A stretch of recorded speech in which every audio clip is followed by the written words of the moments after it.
Antondray mahatonga ny fiakaran-drano eny amin'ny faritra iva eto Andrenivohitra rehefa vanim-potoana ny fahavaratra tahaka izao.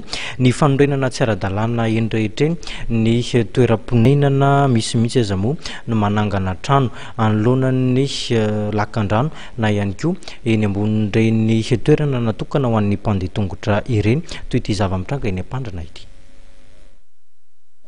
Isan'ireo toerana iva izay ahitana trano fonenana maromaro no hita eny amin'ny fokotanina Ampandrana ambadiky ny arabe ny route circulaire.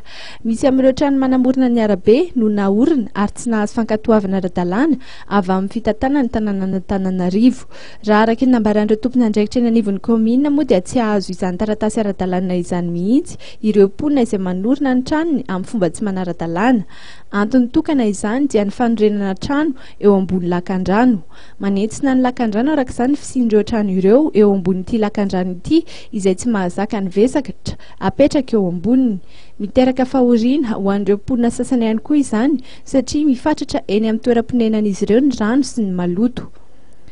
Zava-misy zany le banendaka manao ataony jiro tsisy ny kanal tsetsiny dia mangatraka koa zany anokafan'ny lalana mijalina zanakay rehefa andeha hianatra.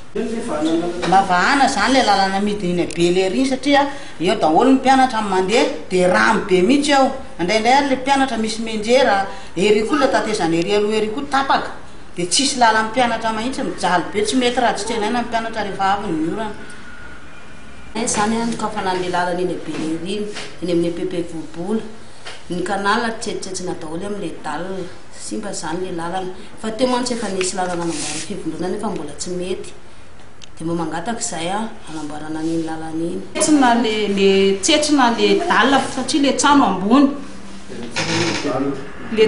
le tatatra ambany dia le trano ambony dia io zany mila asoro ny trano io satria mitsetrina le tatatra tokony andehanan'le rano dia lasa mijaly be zay dia mila le trano zany zay mba hoe hiala le trano. Mitondra faisana araka izany ireo mponina amin'ny fokotany ary koa ny fokotany manodidina Ampandrana iny. Mipaka hatreny Betsarety izany rehefa miangona ny rano maloto.